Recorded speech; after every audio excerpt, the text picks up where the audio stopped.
official capital of Nigeria. Giving you all sides and political stories round the clock. Every detail from the start line to the final whistle.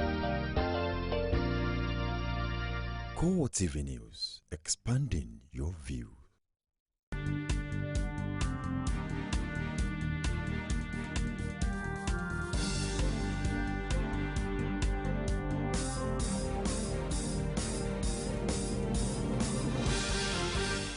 Good evening and welcome to CoreTV Primetime News. I am Omotayo Alo. In our major stories tonight, Senate reels out names of ministerial nominees. Fashola, Imbige, Ogbe make Buhari's list.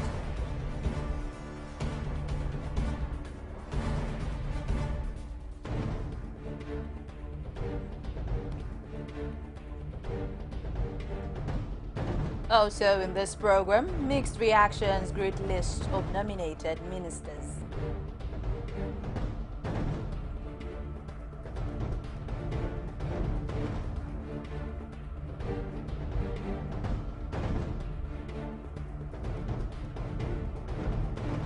President Muhammad Buhari commends Britain and Switzerland for recovering looted funds from Nigeria.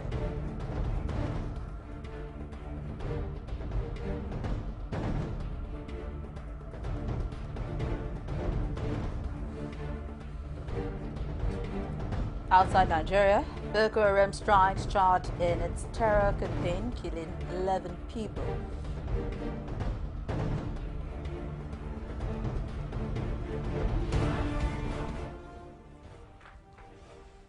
Thank you so very much for joining us tonight. Now the news in full. Senate President Bukola Saraki on Tuesday reeled out the names of potential ministers from the list received from President Muhammad Buhari on September 30. Prominent on the list read out at plenary are former governors of Lagos, Rivers and Ekiti states, Babatunde Fashola, Rotimi Amechi and Kayode Fayemi. Others are Aldu Ogbe, Chris Ngige, Ogbonaya Onu and spokesman of the ruling All Progressives Congress, Lai Mohammed. The confirmation hearing for the nominee is to begin on October 13. The partial list of ministerial nominees. 1. Abubakar Malami, SAN. 2. Abdurrahman Bello Dambazao. Aisha Jumai Al-Hassan. Alhaji Lai Muhammad. Babatunde Raji Fashola. Barrister Adebayo Shitu. Barrister Solomon Dalong. Dr. Senator Chris Nwabeze Ngige. Chibuke Rotimi Amechi. Chief Audu Innocent Ogbe. Mrs. Amina Ibrahim. Dr. Osage Henare. Dr. Emmanuel Ibe Kachuku. Dr. Kayode Fayemi. Engineer Suleiman Adamu, Mrs. Kemi Adeosun, Dr. Bonana Onu, Honorable Ahmed Musa Ibeto, Ibrahim Usman Jibril, Senator Hadi Sirika, and Senator Udoma Udo Udoma. As I said, the President, end up, it's my hope that this exercise will receive the usual kind of speeches constitution of the three members of Senate. Yours sincerely, M. Buhari. Mixed reactions have trailed the announcement of ministerial list of President Muhammad Buhari. It will be recalled that the President submitted the list to the Senate President Bukola Saraki last week.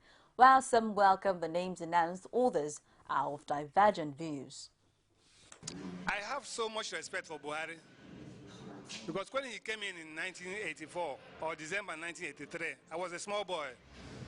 But I was in love with what he did in partnership with his second in command, who is now late. But today, I think I'm seeing him differently. I think he has come up to lie to Nigerians. With due respect, he has lied to Nigerians. Because if we should wait for 4 good months plus, keeping our economy at standstill, for him to come up with a band of people, dishonorable people, so to speak.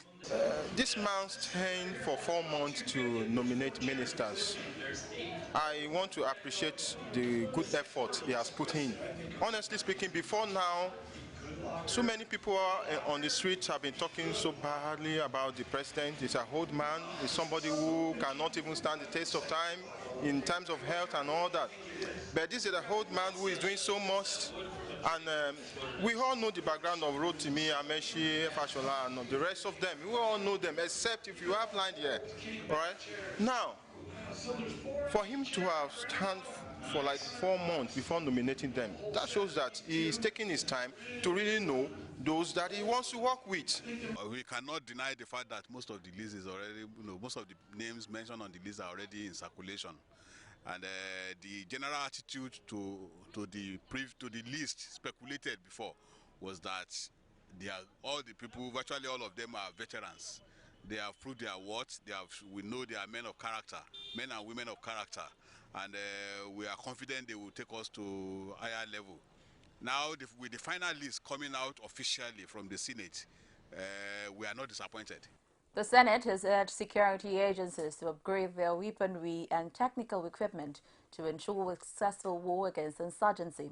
The resolution follows a motion of urgent public importance raised by the senator representing Federal Capital Territory, Philip Aduda, in the recent bomb explosions in Yanya and Kuje, which claimed at least 18 lives. The Senate also called on relevant security agencies to intensify effort at immunizing operations in the affected areas. President Muhammad Buhari has applauded the renewed support from Britain and Switzerland for the recovery and repatriation of public funds stolen from Nigeria. Buhari made this known at separate audiences with the new British and Swiss envoys who were at the presidential villa to present their letters of credence to him. He noted that British, Swiss and other foreign anti-crime agencies have already given his administration much help with relevant information and intelligence on public funds that were stolen and illegally transferred to personal bank accounts by officials of the past administrations. The president, however, called for the speeding up of the process of investigation, prosecution and repatriation of Nigerian funds stolen by corrupt public officials and their accomplices. Edo State Governor Adams Oshiomhole is convinced that revelations emanating from the British investigation of former Petroleum Minister Desiani Alison Madueke is the tip of the iceberg. He says that the Jonathan administration spent 3 trillion naira of pension fund and recurrent expenditure. The governor spoke with newsmen shortly after a meeting with President Muhammad Buhari alongside his Zamfara state counterpart, Abdulaziz Yari. The Kaduna state government has announced that it has uncovered a pension racket that had been costing the state 1.3 billion naira annually. This was one of the highlights of a report and verification of pensioners in the state. Executive Council, the report confirmed that 2,484 ghost pensioners were identified and removed from the pension payroll. We'll take a break now and we'll be back with more. Stay with us.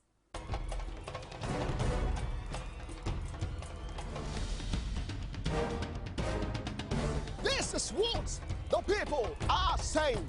You don't run a big economy with generator. They need to do more in terms of energy and power.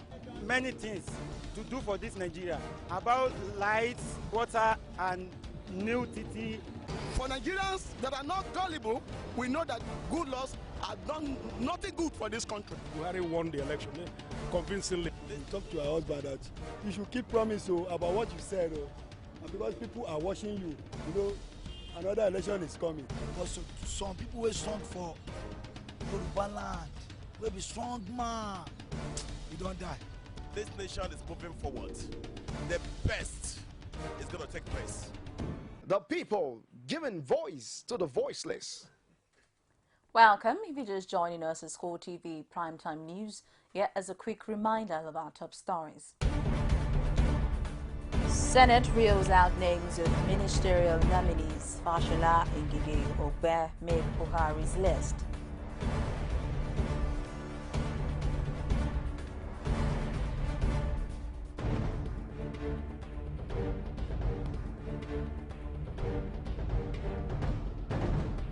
Mixed reactions great list of nominated ministers.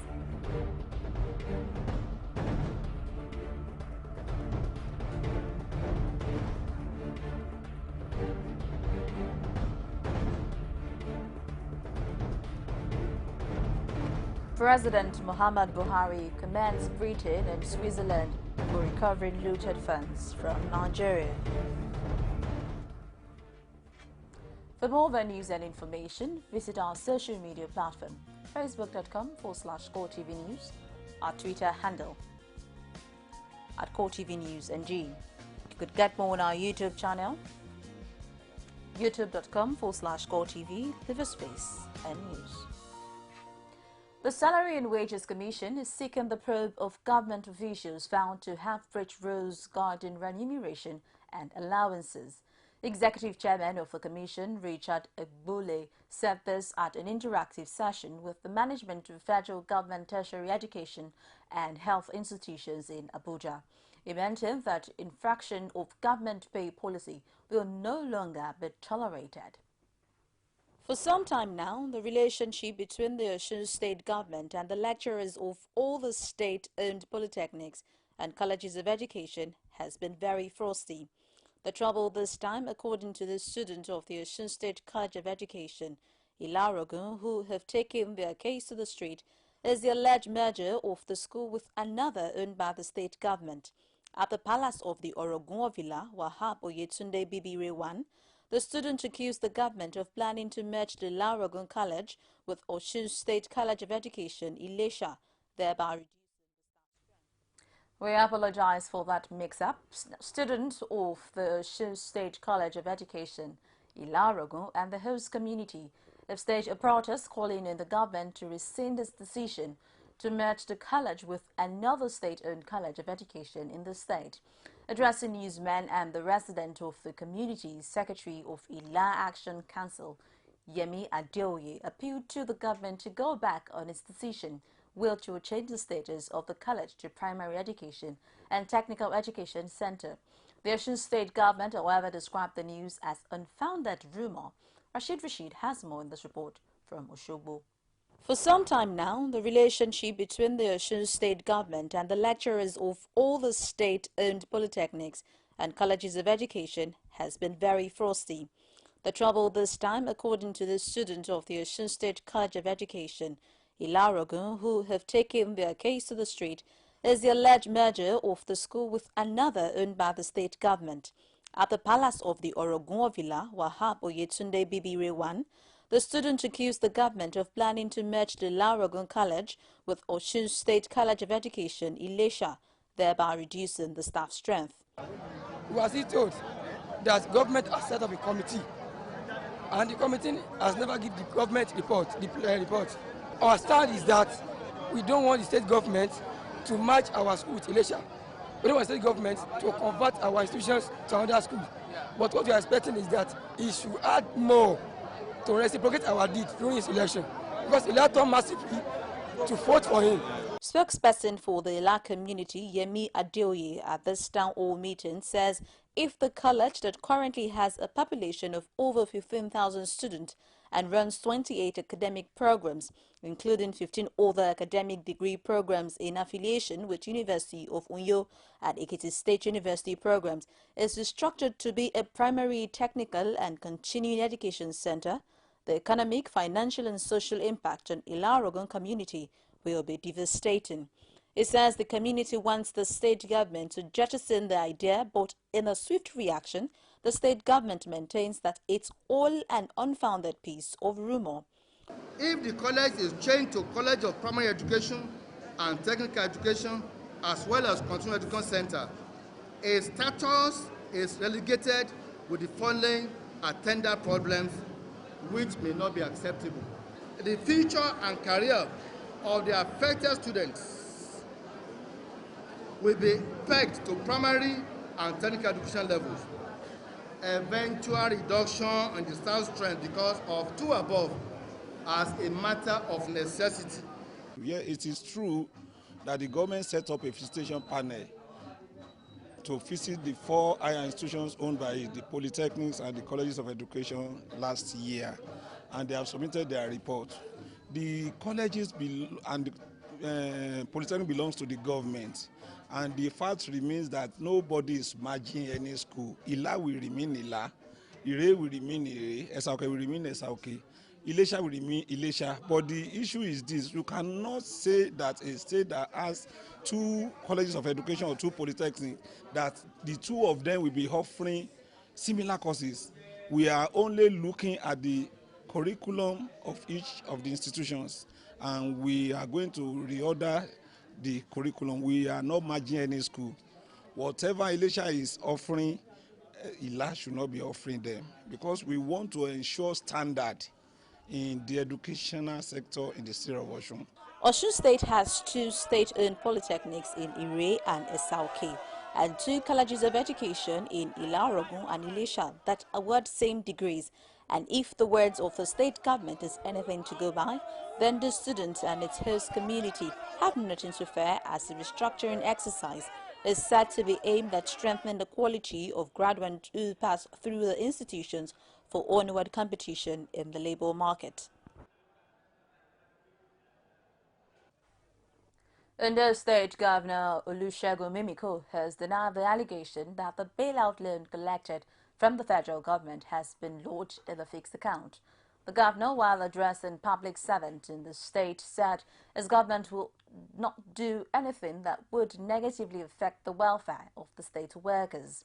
He pointed out that it will be unreasonable to fix such money, adding that any bank caught in such an act will receive sanctions from the Central Bank of Nigeria.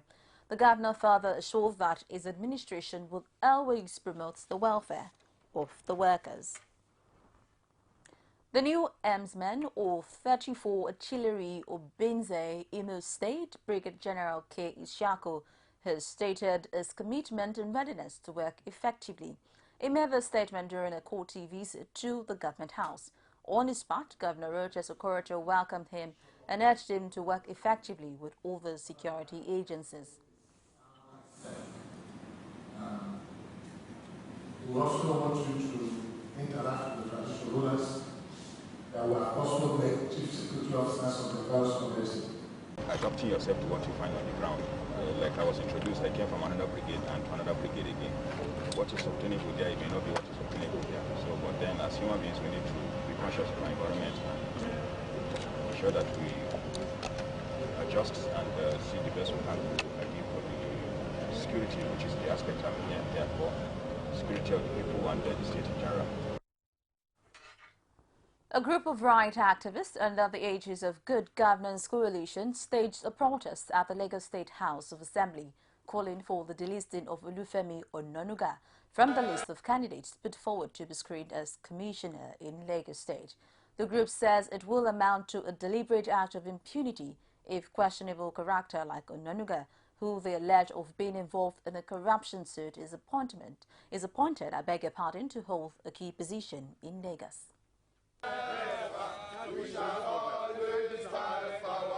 What is important is for Dr.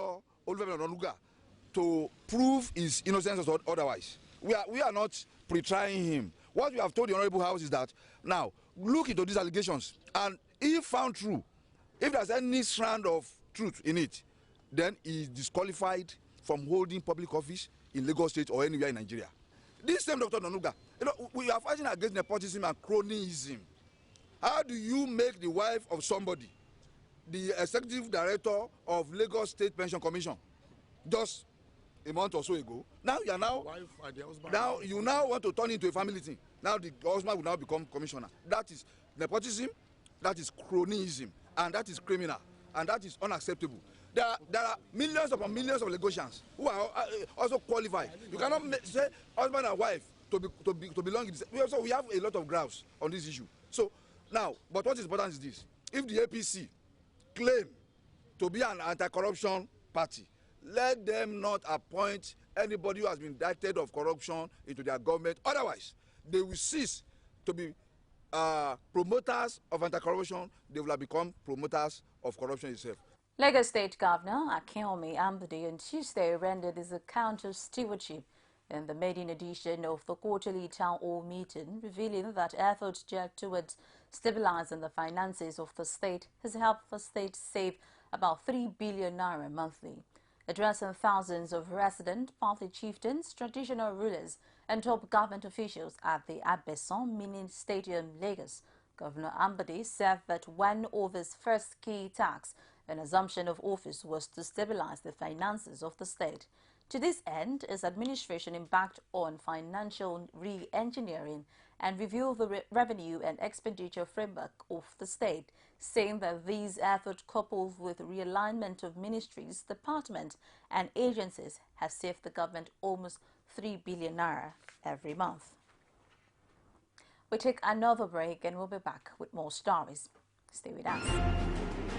As news breaks, people don't let events pass without giving their comment or reactions.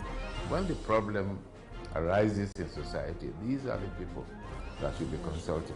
To cleanse the corruption in society, we are not to provide information for good life and also security of life and property in this country. The academic society have the loudest voice on this platform. Whether you call it a sovereign national conference or a national conference, it's about the people of Nigeria. There should be a change in power. In any way they can do it. I think there's a script already. Every Tuesday at 8:45 p.m. on this station. From the Ivory Tower, a must-watch for the learning minds. You can now watch CoreTV News live from anywhere in the world on our website www.coretvnews.com. Click on Live TV on our website and watch us live. And welcome to CoreTV Primetime News. To follow us on Twitter, click on Twitter icon on our website. On Facebook, click on the Facebook and YouTube to see all our previous news production. You can also watch us live on YouTube. Click CoreTV, leave a space, then News. CoreTV News, a 24-hour news station.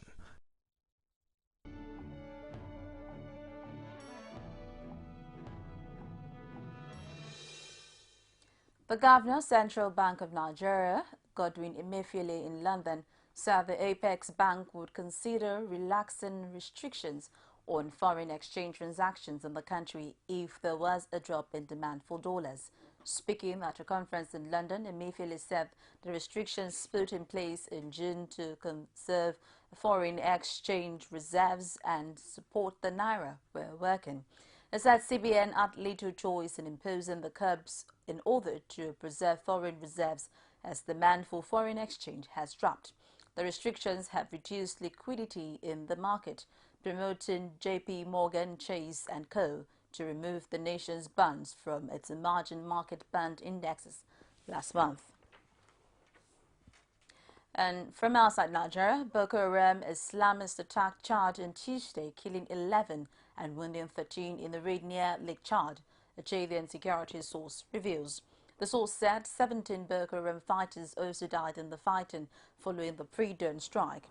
Chad has joined a regional military alliance alongside Niger, Cameroon and Nigeria to fight Boko Haram, which was waged bloody insurgency since 2009, which marked by mass abductions, village massacres and suicide bombing by women and teenagers. At least 17,000 people have been killed and more than 2.5 million made homeless since the Boko Haram insurgency began in 2009. NATO has condemned Russia's invasion into Turkish airspace, describing it as an extreme danger. The alliance summoned the ambassadors of its 28 member states on Monday for an emergency meeting to respond to what Secretary General Jens Stoltenberg called unacceptable violations of Turkish airspace. U.S. Secretary of State John Kerry said also that his country's concern about the incursion over the weekend is something to worry about. Attacks on several targets in the Yemen port city of Aden have killed 15 soldiers from the Arab coalition and its allies in Yemen. A government spokesman and residents said explosions hit a hotel house in Yemen, officials, and a Gulf military base on Tuesday.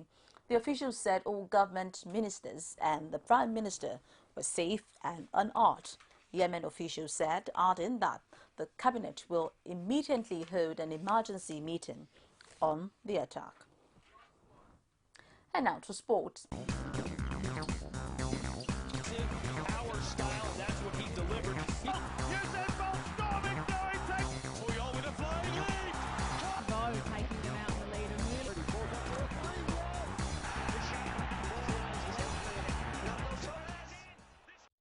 In sport, Senator Shehu Sani, representing Kaduna Central, has promised to revive the glory of sport in the state. He made this pledge at a grassroots football competition, which is sponsored at Ungwa Yelwa, Kaduna. The Kaduna Central Senator believes that sport will always be the way of empowering the youth for the betterness of their life and the state in general. He also charged the federal government to give sport the required attention while tasking government and corporate organizations to adequately fund sport. Also in sport, the simmering problem in the camp of the Super Eagles between coach Sunday Olise and captain Vincent Eyama boiled over on Tuesday when the goalkeeper was kicked out of the team's hotel, having been permitted to report late following Saturday's burial of his mother in Akwa Ibom. A month ago, the goalkeeper failed to report to camp in Abuja for the Super Eagles African Cup of Nations qualifier against Tanzania, only for news to break that he had lost his mother. However, it seems there will be no back for him now, as he was kicked out by security on Tuesday from the Vevers Hotel. Officials say that Ahmed Musa has now been named as captain ahead of returnee John Obi Mikel, and also learned that Olise was unnerved by the decision of Victor Moses not to come for the game and that the winger might not be called up again in his reign. Ilkay Gundogan has backed former Borussia Dortmund coach Jurgen Klopp to be a success at Liverpool, even lands the job as Brendan Rodgers was dismissed following the Reds' 1-1 draw with Everton in the Premier League on Sunday, with the German emerging as the favourite for the vacant position. Klopp signed Gundogan from Nürnberg in 2011, and the 24-year-old assured that it would make a positive impact at Anfield should he be given the chance, and he would be glad if Klopp gets the job at Liverpool because he thinks he's a very good coach. He said he brings a lot of enthusiasm to the team and is very good at motivating the team, and also thinks that the two clubs are both quite similar in terms of fans and the structure. Before we go on the news tonight, here is a quick reminder of our top stories. Senate reels out names of ministerial nominees. Fashola Ngige Ogbe make Buhari's list.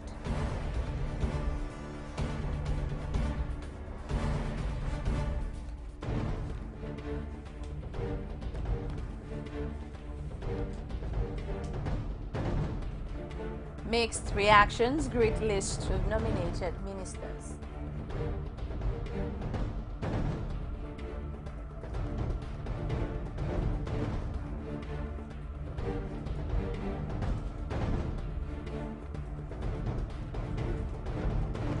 And finally, President Muhammad Buhari commends Britain and Switzerland for recovering looted funds from Nigeria. On behalf of the entire news crew, thank you so very much for watching. My name is Omotayo Alo.